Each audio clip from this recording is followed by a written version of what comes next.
Welcome back to another lesson of East Main 101. I am your facilitator, City of Jackson Communications Director Kenneth Cummings. And for lesson 18, I am joined with Sergeant Curtis Cozart, a member of the Jackson Police Department's Community Relations Division.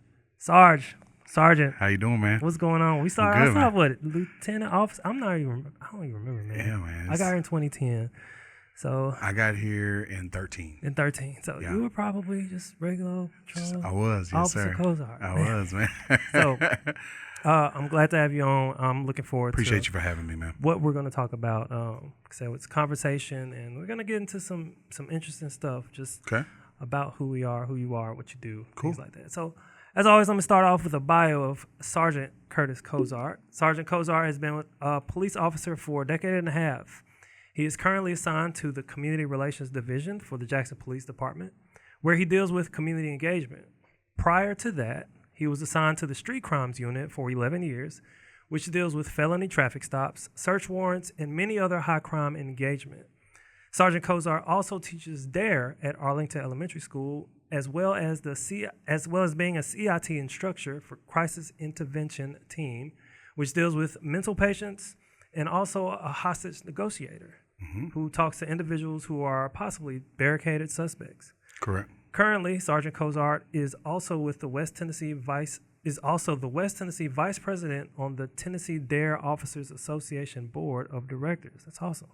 Appreciate it. So, man. Officer Cozart looks forward to helping out with his great agenda for the community. Sergeant Cozart. Yes. What's going on? How you doing, man? Man, I'm good, man. It's good to have you on. Thank you for having me. My pleasure, man. I was looking forward to having you on just to, again, talk about, I had Chief Corleone. He talked about just overall JPD. Yes. And in the realm that we're both in the community, we are out there. We talk to the people. So Chief Corleone, he's vested in the community. But 100%. you as somebody who's out there all the time, like the community is your office. Yes.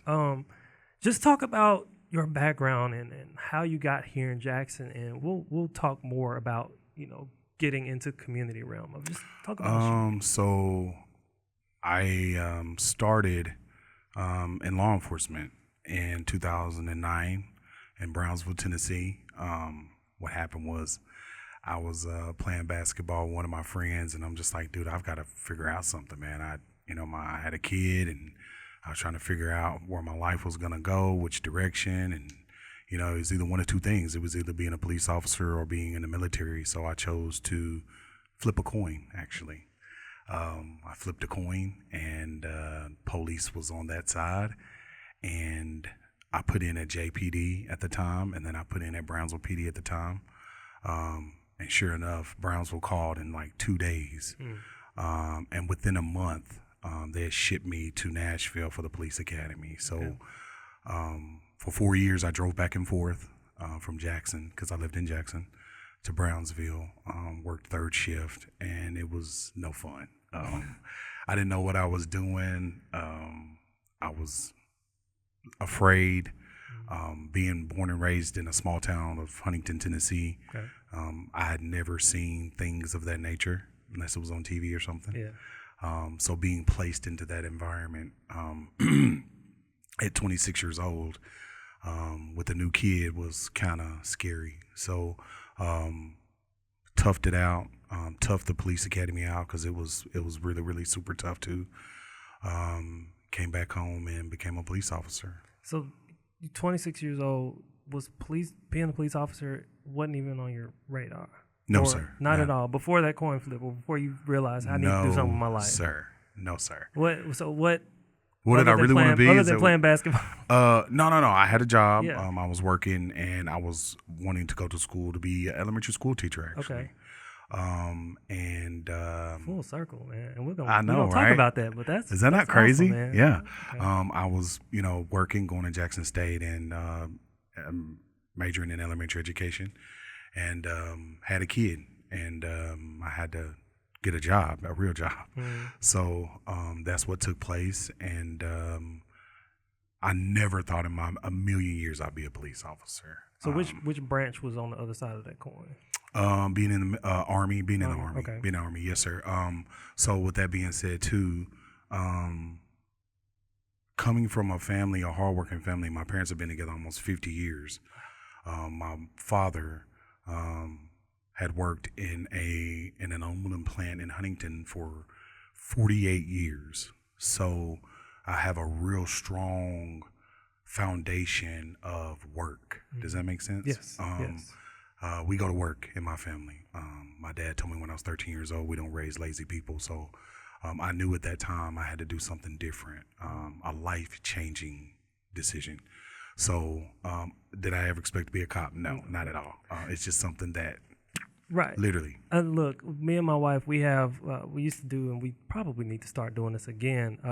When we don't know what we want to eat, we pick two places and we flip a coin. That coin flip is something else, man. It's something two serious. choices. It is. That's it. It screens it down to a very minute, either one or two things, right? And then, so do you ever think back, what if that coin flipped on the other side? And I do not. You don't think about it's that. It's weird, man, because I was mentally prepared to do either or, just by being raised in that strong. I mean, my father was extremely hard on me and my sister. That's why the yes sir, no sir thing, yes ma'am, no ma'am thing is so basic in my mind. I get asked all the time, have I been in the military? But if they met my father, they would understand, like, this dude was like, not crazy, but he was really, really extremely tough on me and my sister. Yeah. And my mother is just a soft-hearted. She's the total opposite. So it's kind of like, oh my God, dude, like it was crazy. And it's still crazy how they're still together. They've been together since 15 years old. So yeah. That's amazing, man. So you start off in Brownsville, and how did you end up in Jackson? So I wanted more money for putting my life on the line. That's real. So I decided one day, and I'll never forget this day either, Kenny. It's kind of crazy because I was sitting in my patrol unit and I was like, you know what, dude? Like, I'm putting on a bulletproof vest and wearing a gun, and I'm only making $13 an hour, man. Like, wow. Yeah. So I was like, something's got to give. What year was this? This was in the end, going into 13. Okay. I was still making $13.50 an hour, bro. Think about that. Yeah, I don't want to. So, and I've never told anybody that, Kenny, by the way. So I made a phone call and I was like, hey, are you guys hiring or whatever? And Ms. Gina Forsyth, I made a phone call and she's like, of course we are. So I put in again, and Ms. Gina, I tell you that to this day, I'm probably one of the most consistent individuals. I called every single day after I placed my application in, and I made a decision too at that point too. Once I did get the phone call that I was hired, that I was going to transition as a name and not a number. Does that make sense? Yes. So I was going from a department that only had maybe 30 people, 30 patrol officers, to a police department that had 200 officers. Right. So in my mind, I'm like, I'm not going there just to be a number. I want to go there to be a name. Right. And God's blessings have landed me right here talking to you today. So, yeah. And a name is important, man. Yes. And just to be known by a name versus a number, especially working in a field where you're wearing a bulletproof vest and a gun. Yes. You want to be a name. You want people to know, I'm Officer Cozart, I'm Sergeant Cozart. Yes. I'm not badge number, blah, blah, blah, blah. Yes. And I tried to tell people too, Kenny, to even make people even more comfortable. I'm just Patrick, man. I'm just Patrick. Like, I tell young new officers all the time, the intimidation factor is already there. Like, when you get out of the car and you have your boots on, and as soon as your boots hit the ground and you're in that uniform, the intimidation factor is already there. You don't have to come across aggressive or have to come across in an aggressive manner unless it needs to be. Does that make sense? Right. And then once the boots come off and once the bulletproof vest comes off, once the badge comes off, I am really the most laid back dude. My fiance would tell you, like, I'm so chill at home. I like to read. I'm currently attending Bethel University. And I got a phone call the other day about that too. I'll be able to get my bachelor's at the mid next year. So I'm working on that to get that as well. So, and in Chief Corley, he talks about his C's and his F's, and how you got to have family, faith, friends, and all his C's: community policing, constitutional policing. He would get me if I don't remember these. I should have wrote them down. Yes, I've heard that speech. Every time new officers get. So, for you to be, you're Sergeant Cozart with JPD, but you're also Patrick when you go home. Yes. And you're the most laid back. You have to have that with balance. My children and everything, yes. Talk about that balance that you have to have. And we're going to get into what you did, street crimes and felony traffic stops, things like that. That's a whole nother world, Kenny. You have to find that balance. Oh, yes. Talk about that. Kenny, is so I am 29 at this point, okay? And I had a very, he's my mentor. I'm not going to call his name, but he is now the chief of police for the Brownsville Police Department. Just put it like that. Big ups to him.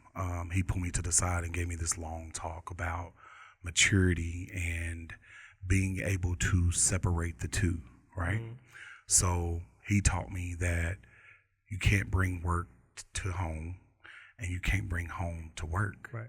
I'm 29 years old. I'm like, what does that mean? Well, now that I'm 42 years old, I distinctly know what he meant when he said that.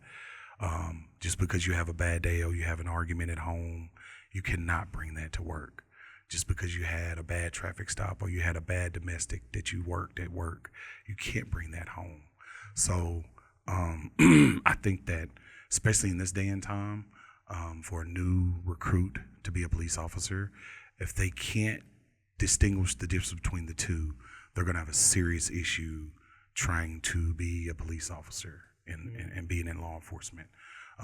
That balance of trying to balance that is probably one of the hardest things I've ever had to do in my career, because of the things that we see, the things that we smell, the things that we deal with at work, the people that we come in contact with, the people that we have to arrest sometimes, and then going home and having to change a diaper or having to go to senior night or having to go to a junior high football game or basketball game.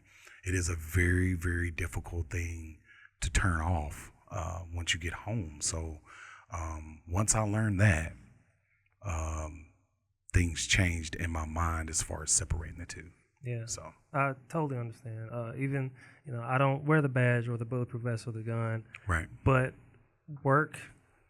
back when I worked for the Sun, I would see some of the same things. Not 100, as much. But you would see it, though. I would see it. I wouldn't get there right when, the body is in the car. I would get there probably after you take it out. But I can imagine what happened to that person. Or I can imagine what happened, in that shooting with all the shell casings on the ground. I can imagine what can happen. So for me, and then thinking that, if it was a child or something, I would have to get the pictures, go to work, put the pictures, and know that it's going to be in the newspaper. Yes. So I couldn't take that home with me. So I understand to a certain extent what you mean. And for what you did, you talked about you were assigned to street crimes for 11 years. You deal with felony traffic stops, search warrants, many other high crime engagement. Yes. That's a world that I don't think I will ever see. I don't plan on seeing it whichever side. Right. But you have, and many other officers have. Yes. Talk about those 11 years, and if you want to, if you can, kind of tie it back into the balance, what you learned from your mentor. Those days and years of being in the same car with the same individuals for that long, because that's what that was, you begin to have a sense of no family other than the people that you work with. Went through a difficult divorce during that time, and I'm not ashamed to say that right now, because I was always at work, always at work. On top of the fact of the call outs and being called out at 2, 3, 4 in the morning and having to go see things that, I would never put on my worst enemy to dream about. So those things in those years really kind of grew me up into a man, actually, because you can sit somewhere for 7-8 hours, right, watching something, or doing something, right, and you can sit there, and if you don't watch it, you can begin to live in your own mind as far as the things that you see and the things that you hear and the things that you have to do after the fact. It grew me up pretty quick, as far as trying to find that balance of, I have to get out of that mindset once I get off work type thing. Does that make sense? But then you talk about how you were always at work trying to get that out of your head when you're not at work. But how hard was it to get it out of your head when you are always at work? You know well, what I mean? it's you one see what I'm of saying? Kenny, I know exactly what you're saying. So let me break it down to you. You want me to break it down to you? Yeah. That's what it is. Let's okay. talk to him. So it's one of those things where it never turns off, because when you're in a specialized unit, you can't turn it off, basically. You can only put it on airplane mode once you get home. I feel that. Because it can't go off. So because your phone may ring again. But you can't even put it on airplane mode. You just turn it on no, vibrate. Sir. No, You no go silent, from ring it no to vibrate, because you have to feel it, but you don't want to hear it. No, I never even turned it. Yeah. I couldn't even do that because, like I said, it could have been a barricaded suspect because I'm on a negotiation team too. Right. The street crimes thing is different hours. Is those hours. Let's just say it's a 10-hour shift, right? But that 10-hour shift can turn into an 18-hour shift or a 17-hour shift. And those are long shifts, man. Those are shifts to where you're like, am I still awake? Like, what do I have going on? And you have to get the proper rest for sure if you choose to be in a specialized unit. Those things are very, what word am I looking for, man? Heart-wrenching sometimes, because I can't speak for everybody else. I can only speak for myself. I'm still a human being at the end of the day. And the things that we deal with and the things that we see are always somebody's children. There's somebody's mother. There's somebody's dad. There's somebody's uncle. So there's not really a sense of I don't care type thing. Now, with that being said, are there individuals that feel that way? Maybe, maybe not. But I'm just one of those people that I also figured out that I was really good at what I was doing. But was I really doing what God asked me to do? Does that make sense? I mean, you flip the coin, and that's what God does. So those were very long days, man. Those 11 years of my life was some of the toughest times, but there were also some of the times to where I became a man in my own right, as far as the work, the drive to work, the drive to make sure everybody was okay around me, to drive to make sure that my family was taken care of. But I also learned a lot about mental health as well, which ties into the CIT stuff, which is why I joined that.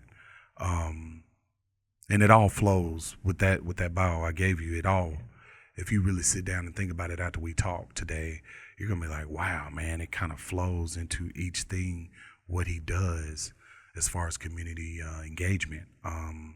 It's really hard to take somebody to jail and then go teach their kid or their grandkid D.A.R.E the next afternoon. Yeah. Like that's the balance I had a lot of trouble with too while I was doing the street crime stuff, because I was still doing the D.A.R.E stuff and still doing some community stuff. But I'm such a humble guy. It began to the point to where people were like, okay, this dude just has a job to do, right? And then I go and do my thing with the community engagement, which is what I love. It's a difference between loving your job and having a passion for your job. 100%. I totally get that. That's life for me. Yes. Loving what I do versus the passion for what I do. I'll say this because I'm not there anymore. Yeah. I loved photography. I still love it. I have a passion for photography. I loved the job at the Jackson Sun, but I got burnt out.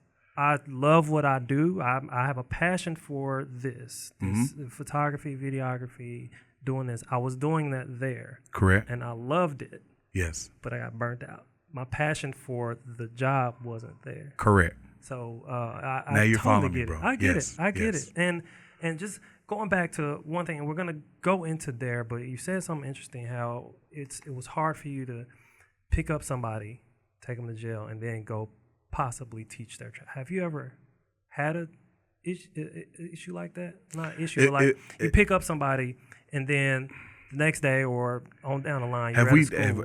Yes, it has happened numerous amount of times to where I've done something the day before and I go teach dad the next day, and one of my kids are like, "Hey, didn't you kick in my uncle's door last night, or didn't you do?" And I have to be able to, off the cuff, kind of straighten that into, that's my job, and this is also my job. So how do I talk to this child about, hey, here are the reasons why? Which I'm gonna tell you how I changed that too, Kenny. So I when I first started doing D.A.R.E, which was like 7 years ago, I would go in uniform, full blue uniform. Well, my first day of doing it, I will never forget this, and this is a transition, another transition that made my job easier on the D.A.R.E stuff. So I go the first day, and my first class is kindergarten class. As soon as I walk in with my uniform on, like, children started running and crying and hiding under desks, and Kenny, it hurt me so bad, dude. Like, it hurt me so bad. Like, I didn't even teach the class. I left. So I come back, talk to one of my supervisors, like, "Hey, dude, like, this is what I got going on. What do you think?" And he's like, "Why don't you just dress down a little bit?" And I'm like, "For real?" He was like, "Yeah." So what I did was I literally changed my swag, as the new generation would call. I began to wear BDU pants and a polo and like some Jordans or something, right? And they received me totally different when I changed that. Yeah. And at that point, it was on then. So when I started doing that, my kids started paying me more attention. They paid more attention in class. They paid more attention to the actual D.A.R.E curriculum. They would pay even more attention to me. "You getting a haircut today, Mr. Cozart? You got them number 3s on, don't you know what I mean?" So when I did that, it's like the whole thing changed into something that it is today. That's a great thing that I love to do, man. So the fulfilling part about that is it may be a kid or two right here today that I taught in the 4th grade, but now they're either graduated or they're in the 11th grade or something. And they still come to me when I set up at JCM or something like that, and like, "Hey, Mr. Cozart, what's going on? You remember me?" So that's the fulfillment of, part of the fulfillment that I get out of, teaching that too. So man, and we're gonna go back into okay, sorry. No, it's fine. It ties into what you're talking about, the street crimes and all the things that you did that led you into doing this, to where, and we're gonna talk about it, how you may not arrest these students that you start off at D.A.R.E because you dealt with it. Yes. Now you're teaching them, and they're gonna grow up. You're not gonna have to see them. Correct. Being arrested by somebody who took your position in street crime. Yes. So it ties in. Yes. So back to hostage negotiation. Okay. I've been out to a few of them. And, okay. Let me rewind. Whenever I used to see you out as a patrol, you always smiling. Yes. Always smiling. He was always smiling. Always. He hopped out that Corvette, and you would get in the zone. Yes. But you were happy with the fact that you are serving your community. You might not have been happy with the situation. Yes. But you wouldn't show it. So that leads into hostage negotiation. It seems like it's a tough thing to do, to try to talk somebody down. And then you talk about how 17, 18-hour days, all night long. You have to have the mental capacity to do that. So talk about that.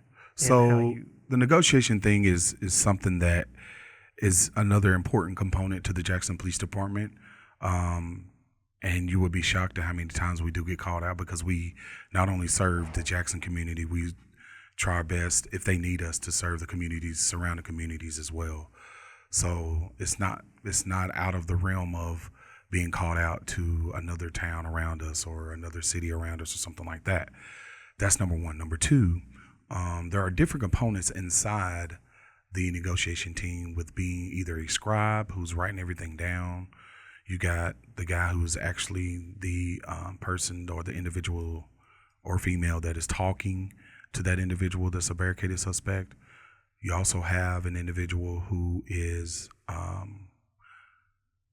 writing the stuff on the board, the important, pertinent information that we need. You have a tech guy, as Kenny is, who knows everything about computers and hookups and things of that nature. And we have a scribe, a coach. So the coach is the individual who's beside the person, the main individual who's talking to the individual, who is sharing ideas with this person to even de-escalate the situation even more. So let's say we're on the phone for 5 hours.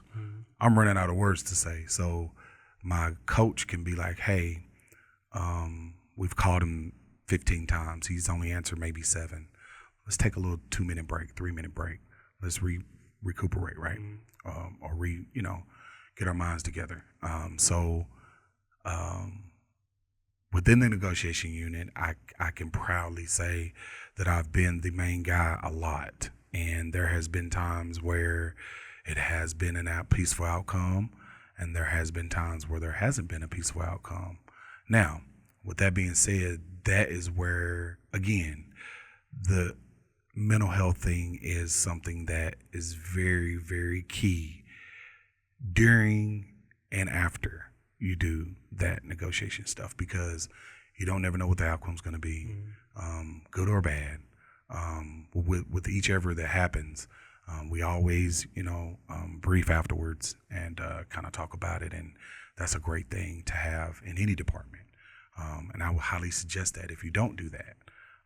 But as far as the negotiation stuff, it's just another tool in JPD's tool belt to assist the community when they need help in a serious manner. And it takes a special person to even be on the negotiation unit, let alone be the main person to talk, because the main person to talk is just a component to the negotiation unit. It's not the most important position, because every position is important in the negotiation unit, because everybody has a particular job. We get there, we do it, we work as a team. We work as a team with the SWAT team, we work as a team with patrol, the patrol captains, the county, whoever it is that are around us at that point.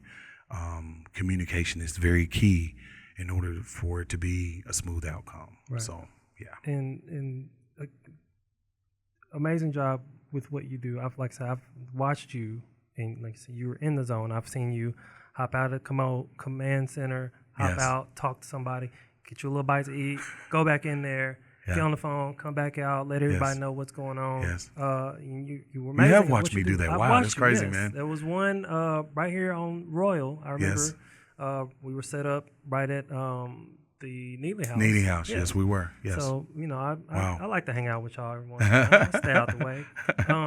But that negotiation, it leads you learn how to talk to people, which leads you to learn how to talk to students. The D.A.R.E program, and you mentioned it, how you had to kind of get on their level. Oh, yes, you walk 100%. in with a uniform, these kindergartners, especially in today's time. Yes. Police officers, some of them might not know what to think. Exactly. Especially in our community. Yes. He's coming in here, he finna either arrest me or he finna get my mom or my dad or yes. something. But you dress down, you're still you're at the point, are you Patrick or are you? I'm Patrick. You're Patrick to these students. 100%. Yes. But you're still Sergeant Cozart. Yes. So the D.A.R.E program, and I took it when I was, and it's been around for a long time. It has. And your bio says you are on the board of directors. You're the Tennessee vice president. I'm going to break it down for you so you can break understand. Break it down, please, because so the D.A.R.E program, it's an amazing program. I am a D.A.R.E certified. The school is a 2-week school. Okay. The one that you have to take to be certified. Yes. Okay. So it makes you a certified D.A.R.E instructor. The second week makes you a certified SRO. Okay. I'm not an SRO. Right. I never want to be an SRO. You don't want to stay in the no, school. No. I like visiting and doing my thing and leaving. Okay. Right.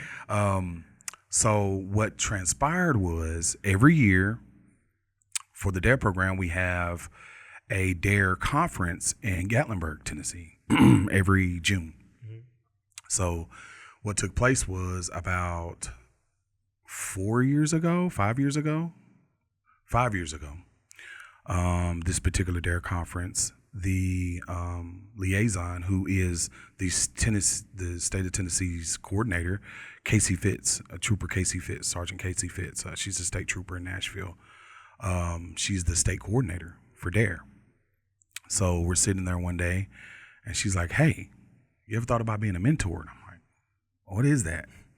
And she's like, "Well, you're about to be one." And I'm like, "No, I'm good. I'm good with just teaching this thing." So I ended up going to D.A.R.E mentor school, which was probably the hardest school I've ever taken in my life. It was 2 weeks as well, but the intensity with that is a higher level in a classroom setting from the street. Does that make sense? Yes. So we're not teachers. So in order for you to become a mentor, and I'm going to break that down too, you have to go through some very intense stuff of being able to present and being able to talk in front of people and being able to do a school curriculum and being able to, go above and beyond to try to train a person, right? So the mentorship comes down to, got through that, thank God for that, that I'm one of maybe 3 or 4 we have for the state of Tennessee. So mentors here in the state of Tennessee for the D.A.R.E program are the actual people who teach the people in the state of Tennessee how to be D.A.R.E officers. So when you come to school for 2 weeks, I'm the guy that's on the other side of the desk with the shirt and tie, finna teach you how to do this stuff for 2 weeks. Right. Does that make sense? Yes. So a very, very serious responsibility. And I take it very, very serious, just as I do as a police officer. But so what did she see in you? I have no idea, Kenny, but I do to this day. Now that I've been around her, she was like, what you don't understand is Curtis, you're going to be something special at JPD one day, and this is going to help you. And I'm like, dude, I'm in the street crimes. Like, right. I'm not even an SRO. Like, I go teach this stuff twice a week, and I go on about my business. But even she's seen something in me that I didn't even see in myself. So when I did that, yeah, dude, like it became something that I never thought it would be. And then the following summer, they asked me, do I want to be the sergeant of arms for the board of directors for the state of Tennessee? And I'm like, again, no, I have enough stuff going on. I don't want to do it. I'm good. Before the day was out, before I knew it, they had sworn me in as the sergeant at arms for the board of directors. Now, I'm going to put this out there, and it's not a racial thing either.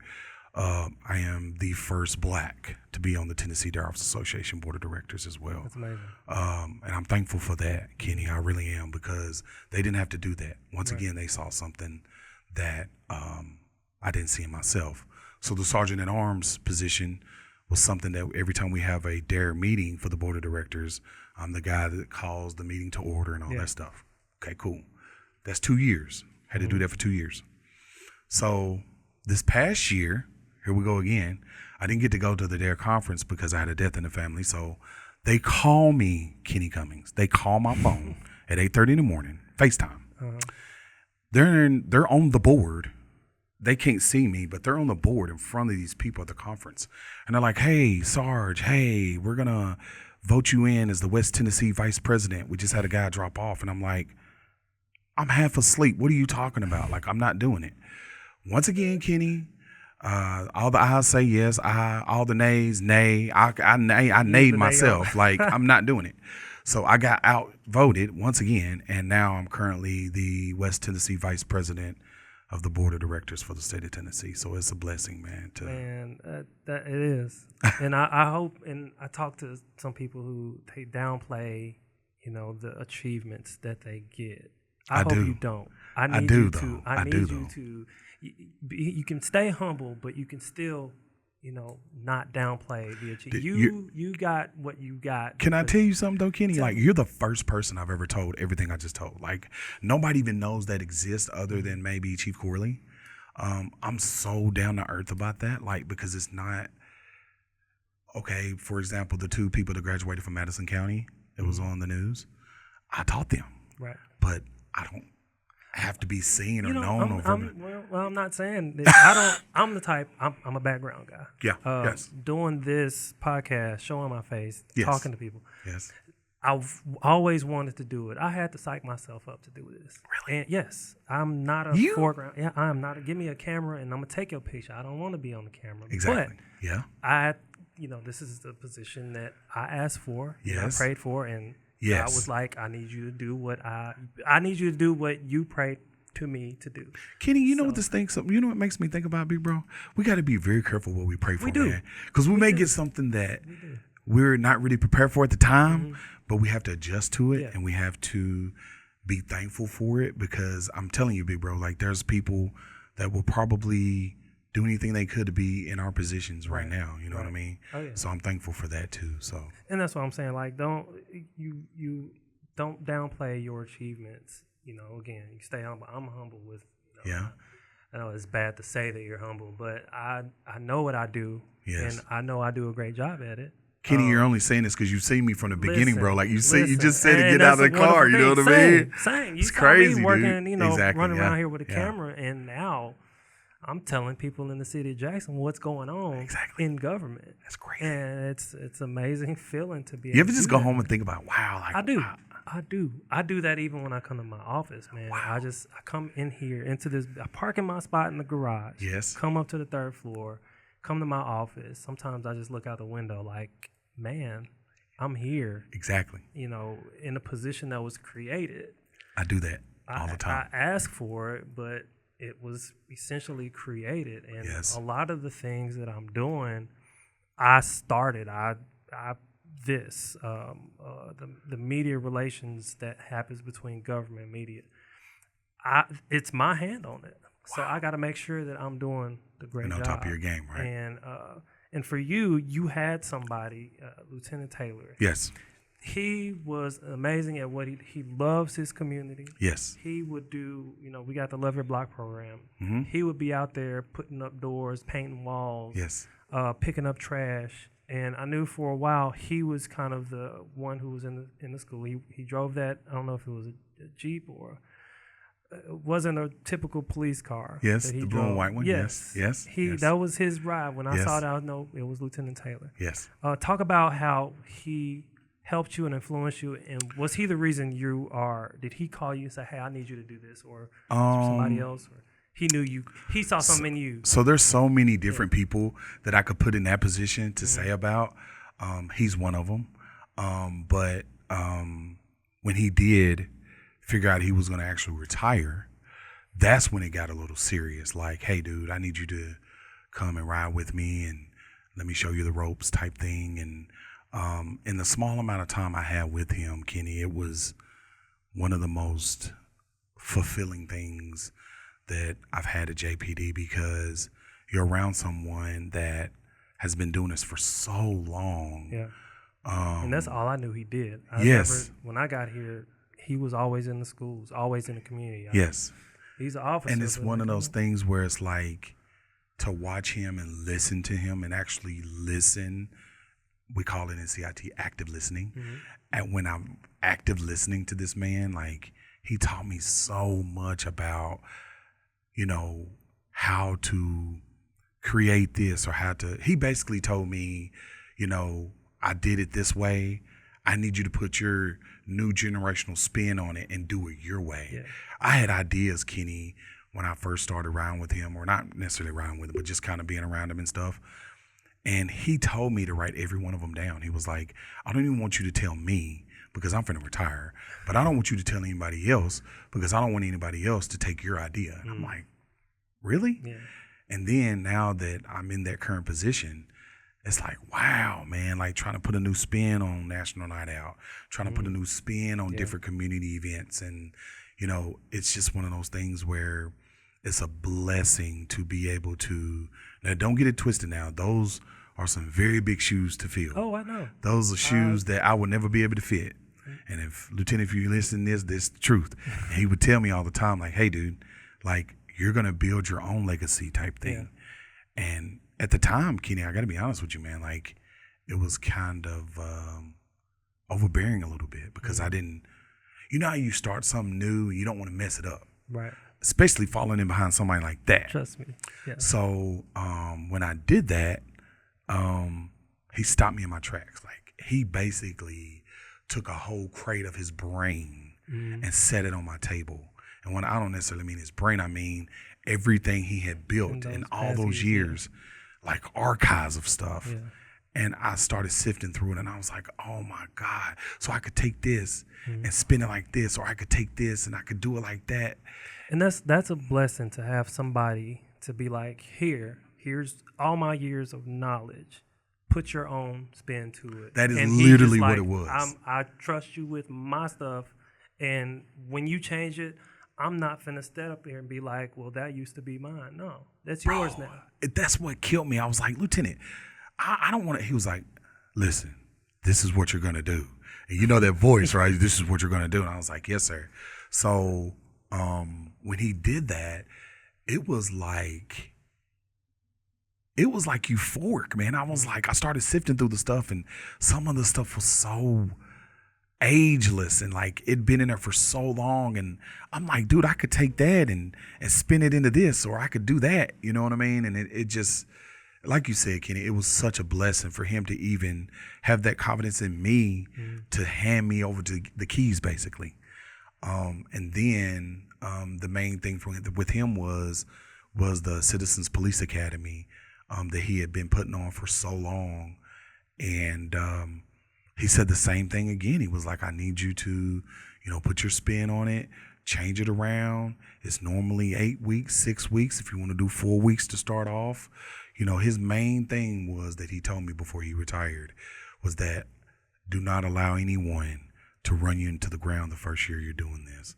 He was like, because you'll get burnt out really, really fast. Yeah. Because at the end of the day, too, we have a lot of free time on our hands to do different things, to visit a church over here, or go over here with D.A.R.E, or go over and do the CPA, or we're planning for the National Night Out tonight. There's so many different components within the, community relations that people think we don't do much. But I mean, I didn't realize that either until I started hanging around Lieutenant Taylor, and I was just like, oh my God, like this is a lot of stuff, like, and it's a lot of stuff to keep up with too, like to try to make sure that you cross your T's and dot your I's. Like it's a lot of different things. So, and like you said, big shoes to fill, and he did it well. And again, the fact that he said, here you go, you do what you do. Right. I'm reminded of how when I started here, I asked the mayor, I was like, hey, something. He was like, you're the communications director. Yes. That's basically, yes. And he's like, hey, this is yours now. But how nervous was you when he said that? Like, I was nervous, but then it was like, you know what? I appreciate somebody to tell me, here, this is yours. You do it. They don't micromanage. He didn't micromanage. Gotcha. He doesn't micromanage. Lieutenant Taylor said, this is yours. You put your own spin to it. And that allows that creativity door to just open. And I'm sure it does. Your creativity door. I mean, I've seen what y'all have done with National Night Out and Citizens Police Academy. Yes. I knew about it. I watched how he ran it, but it's run differently. And it's run, I'm not going to say better. It's run differently. Correct. It's a new generation, new style of it. Yes. National Night Out was a success, a huge success this year, man. Yes. And we're looking to, by the way, I ain't trying to cut you off. I just wanted to throw in there that what I want to do is each year make it bigger, make it bigger. I want to make it big enough to where we have to move to another location type thing. Like, I want to make it so big that we can just all come together and be in one spot, basically. Just all just come here type thing. So I'm speaking of that, I brought up to Stephanie Graham, who's the PIO. She also works with you. Yes. Shout out to her. We were talking. Shout out to Stephanie. She's done an amazing thing with Jake. I wouldn't be doing a lot of this stuff without her either. She's awesome. Yes. I talked to her after National. I was like, hey, how'd it go? She was like, it went well. And we just started talking about how spread out it was. And I was like, here's an idea. What if we do it twice a year, where one part of the year it's community based. We go out in the community. Okay. And the second one is the big one location. Gotcha. That's an idea. You can have that. I'm like, Lieutenant Taylor, take this. Can I take that? Yeah, you just gave me another one, man. So I'm gonna just like one big put it in the one, memory bank. Yeah. The big one at the Civic Center, it's the National Night Out. Everybody come this one location. And right. Then that way you're not burnt out trying to be at JPD and then everywhere else. Yes. And it's a twice a year thing. Gotcha. Yes. It's just, you did just throw that out there. He threw that out there, guys. I'll take that. If y'all, if you see this happening later on, you know where it came from first. So the work that you do, it blows my mind from where you started to what you're doing now. Mm-hmm. But on the real, as black men, as a black officer, yes.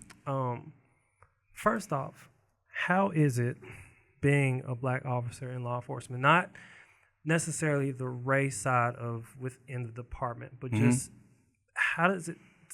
You flip the coin. I'll go back to that. You flip the coin. Yes. Military or police. Yes. The heads or tails, whichever one, it was police officer. Yes.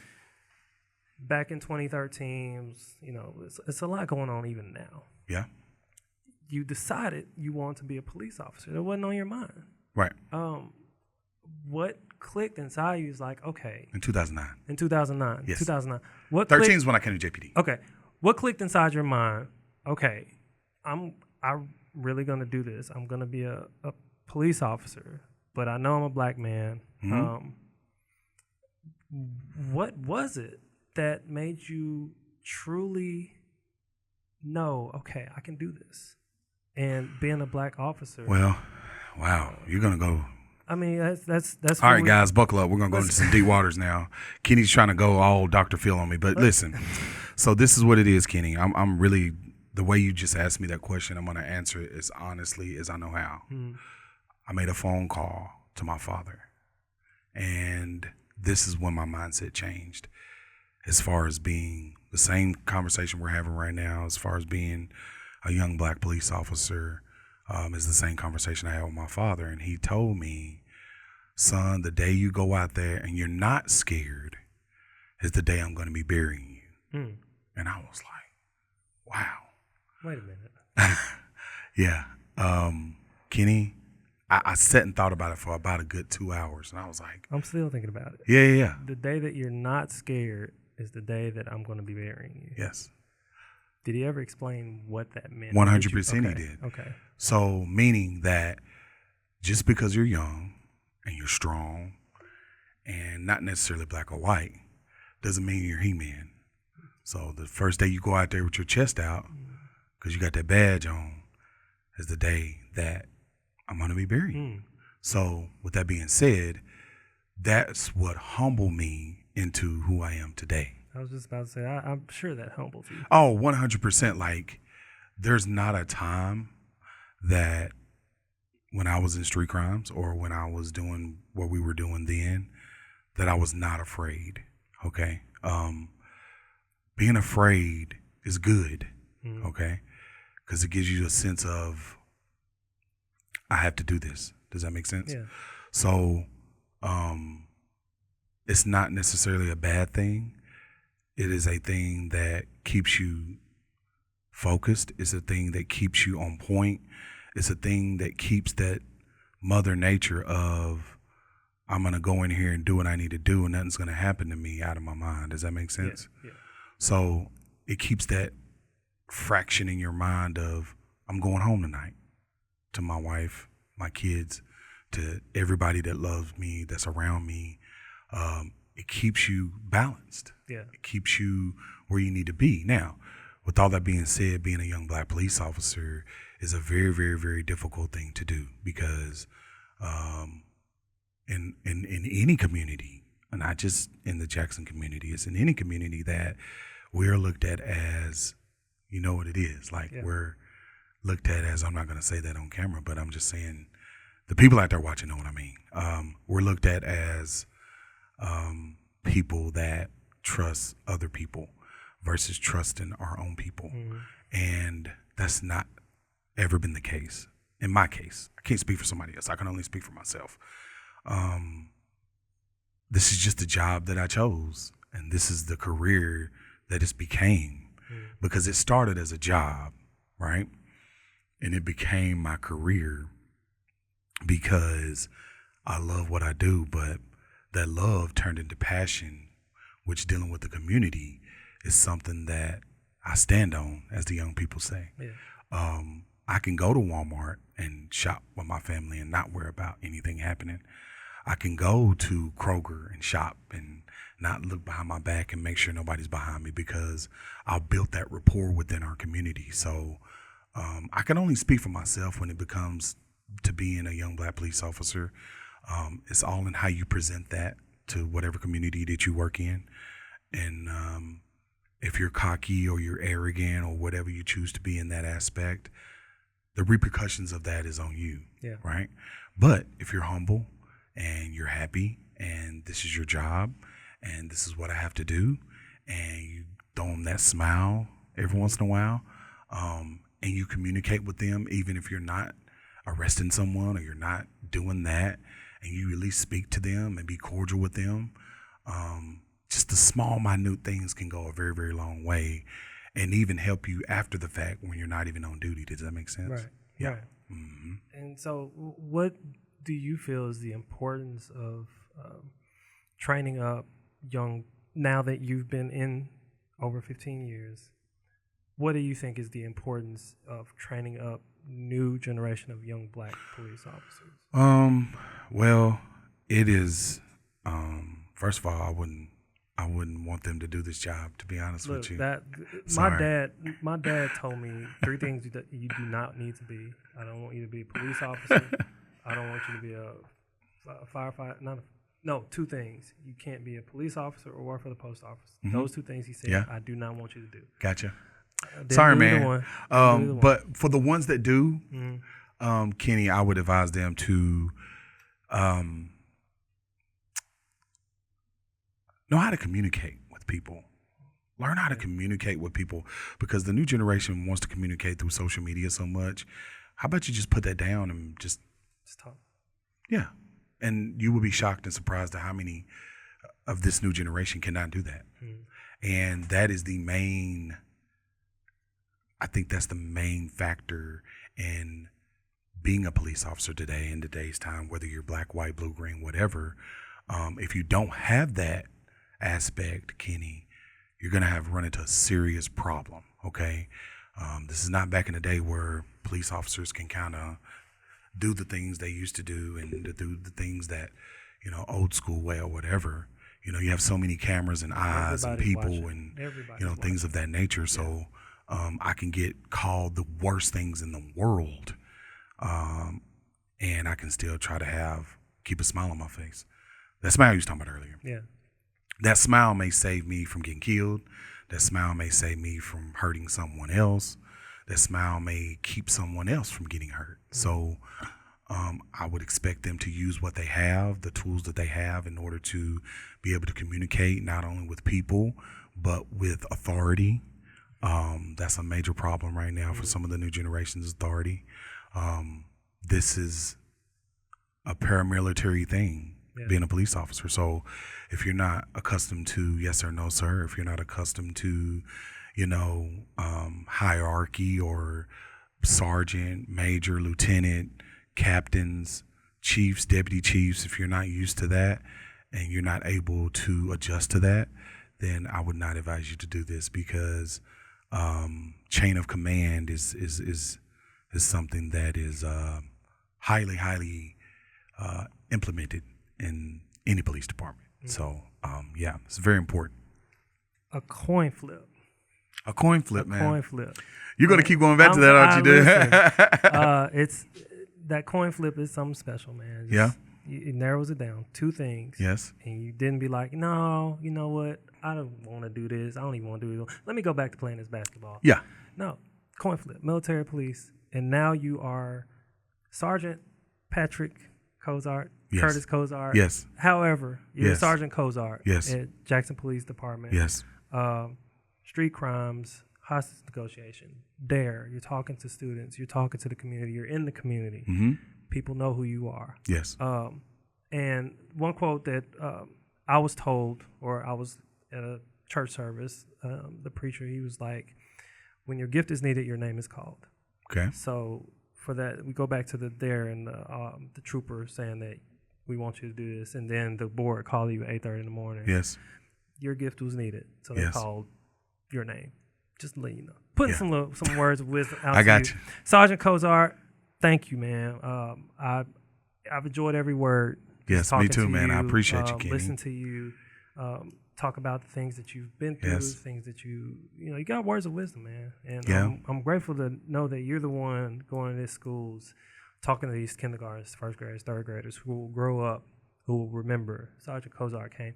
Yes. I'm not finna do drugs. I'm not finna do anything. We all do crazy things. Correct. But hopefully they'll remember you, Sergeant Cozart, came to my classroom, talked to me about making better decisions. And Kenny, another thing is people don't understand how hard that is too, because you don't know what that child is going through at home too.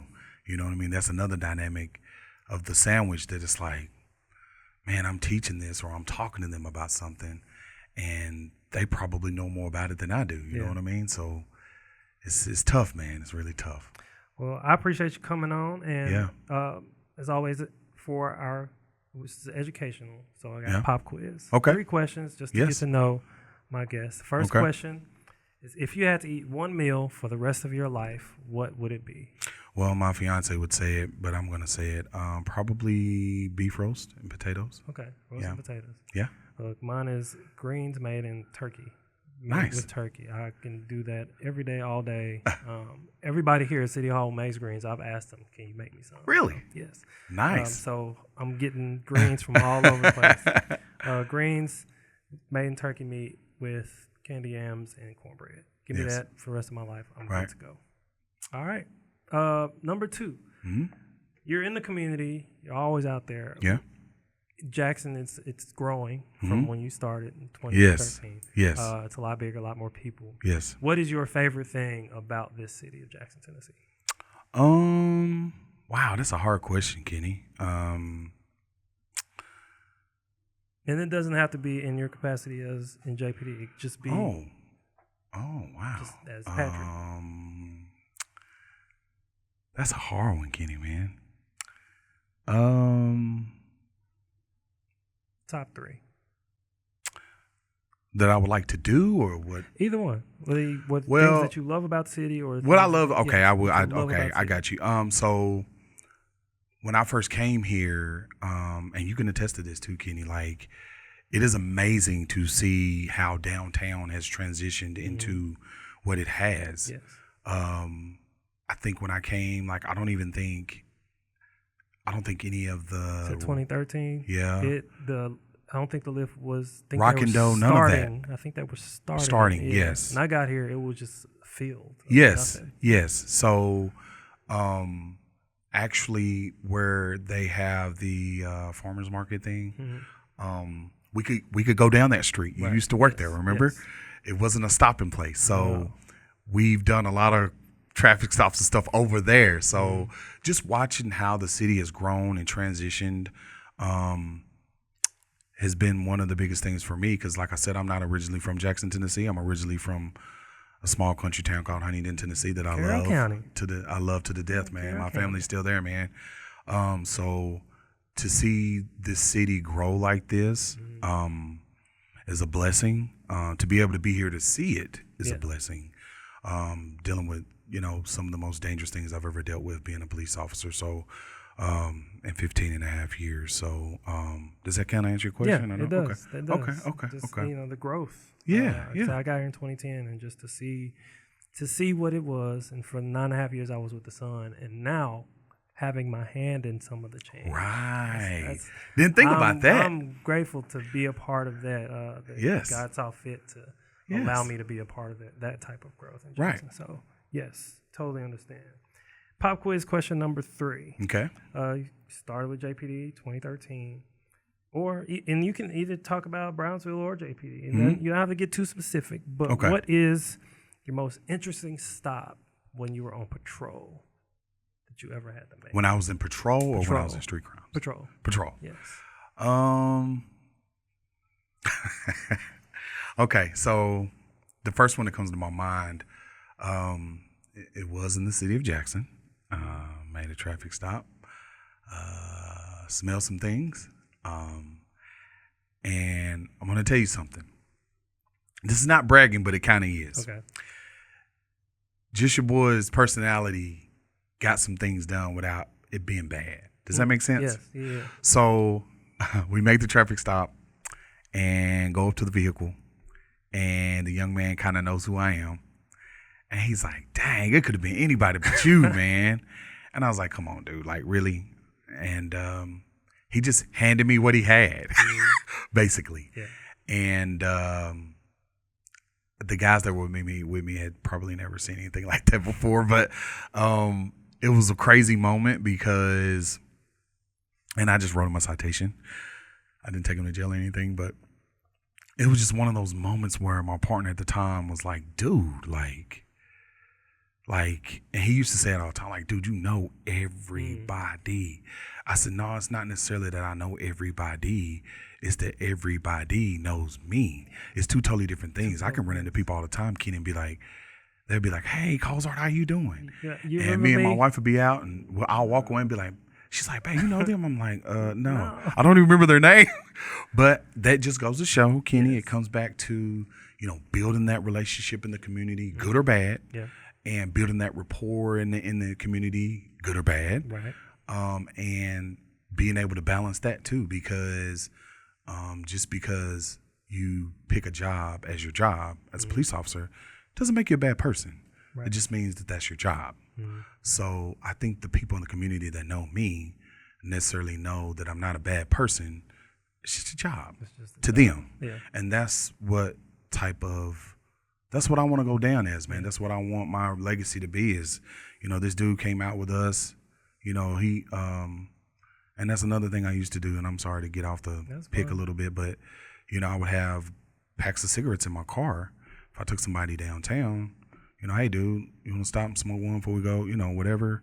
And just that little small thing, minute thing, once again, I was on a traffic stop one night by myself. Not going to tell you where. It was a very, very dark alleys, by myself. And I was on the trunk of my car writing a ticket. And I heard this motorcycle come up behind me, Kenny. And I was like, and you know us, even you, with what you used to do, we had to be aware of our surroundings, right? Always. So it just so happened to be this dude that I arrested before. And he was like, hey, dude, you good? You need anything? And I'm like, yeah, I'm cool.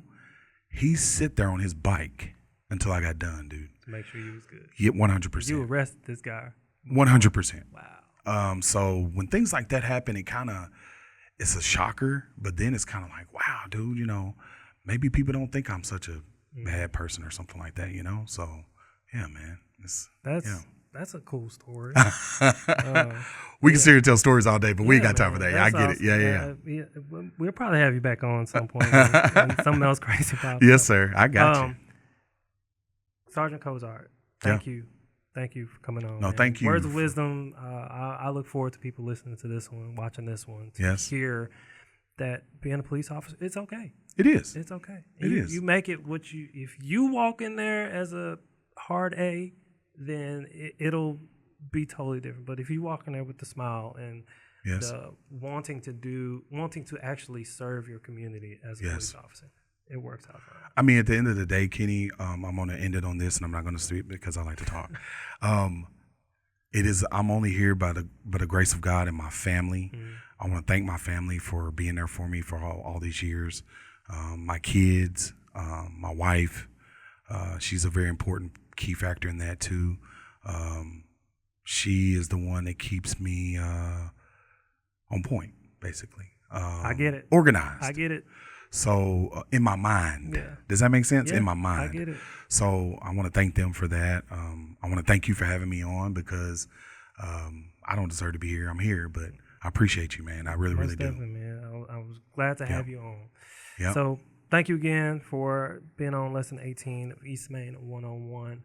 That does it for lesson 18. Of course, there is homework. What I need you to do is follow Jackson Police Department on all their social medias.